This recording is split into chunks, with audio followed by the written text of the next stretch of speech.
জীবন কৃষ্ণ সাহা একেবারে 2023 সাল যখন জীবন কৃষ্ণ সাহার বাড়িতে তল্লাশি গিয়েছিলেন আধিকারিকরা, সেই সময় দেখা গিয়েছিল পাশের পুকুরে নিজের দুটি মোবাইল ফোন তিনি ফেলে দিয়েছিলেন এবং একেবারে রেকর্ড সময় ধরে কিন্তু সেই পুকুর ছেঁচে ডুবুরি নামিয়ে সেই ফোন উদ্ধার হয়েছিল।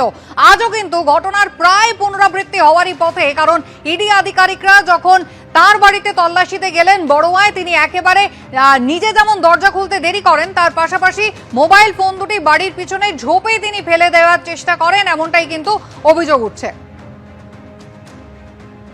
আজকের বড়োয়ার ছবি দেখতে পাচ্ছেন, ঝোপ থেকে সেই মোবাইল ফোন ইডি আধিকারিকরা তারা তুলে নিয়ে আসছেন। প্রথমে দরজা খুলতে দেরি হয়, নিজে পাঁচিল টপকানোর চেষ্টা করেন জীবন কৃষ্ণ সাহা, এমনটা ইডি আধিকারিকরা দাবি করেছেন। এমনকি নিজের ফোন তিনি বাড়ির পেছনে ঝোপে ফেলে দেন, সেই ঝোপ থেকে ফোন উদ্ধার করে নিয়ে আসছেন ইডি আধিকারিকরা। ছবি দেখছেন। এসএসসি নবম দশম নিয়োগ দুর্নীতির মামলায় এবার শুরু হয়েছে ইডির তল্লাশি। মোট 4টি জায়গায় ইডি তল্লাশি চালাচ্ছে। একদিকে মুর্শিদাবাদ বড়োয়া তৃণমূল বিধায়ক তাঁর বাড়িতে যেমন তল্লাশি চলছে, ইডির গাড়ি এবং আধিকারিকদের দেখে জীবন কৃষ্ণ সাহা তিনি পালাতে গিয়েছিলেন, এমনটাই স্থানীয় সূত্রে জানা গিয়েছে।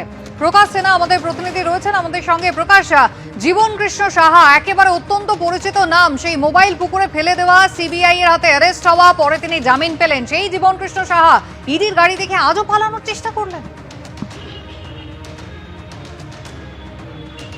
দেখো, তুমি যেটা বলছো যে স্থানীয় সূত্র দাবি করছে, ইডি আধিকারিকরাও দাবি করছেন।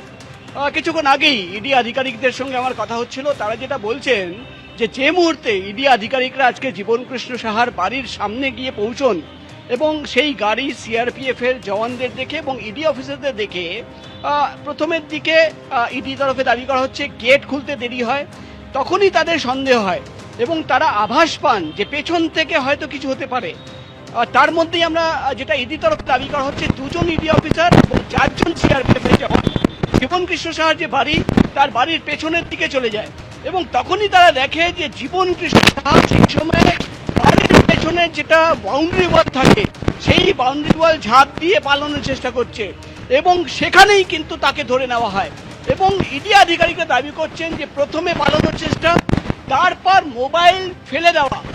ইডি তরফে দাবি করা হচ্ছে তাকে যখন ধরে ফেলা হয় বাউন্ডারি ওয়াল ঝাঁপ দিয়ে পালানোর সময়, তাকে নিয়ে বাড়ির ভেতরে যাওয়া হয়। জীবন কৃষ্ণ সাহার দুটো মোবাইল নাম্বারে একটা ফোন পাওয়া যায় আর একটা ফোন পাওয়া যাচ্ছিল না। তখন সেই নাম্বারে ইডি অফিসাররা বারবার রিং করতে শুরু করেন। সেখানে দেখা যায় রিং তো হচ্ছে, অর্থাৎ রিঙ্গিং মোডে ফোন আসছে, কিন্তু মোবাইল ফোন বাড়ির ভেতরে কোথাও নেই। তখনই জীবন কৃষ্ণ সাহাকে প্রশ্ন করা হয়। প্রথমে যেটা ইডি তরফে দাবি করা হয়, জীবন কৃষ্ণ সাহা বলেন যে একটু বিরত করি, সামান্য কিছু যান্ত্রিক ত্রুটি হচ্ছে, তোমার কথা শুনতে আমরা স্পষ্টভাবে পাচ্ছি না। আমরা আবারও তোমার সঙ্গে যোগাযোগ করার চেষ্টা করছি। প্রকাশ সেনা আমাদের সঙ্গে সরাসরি রয়েছেন, আপনাদের আবারও বলবো, দেখছেন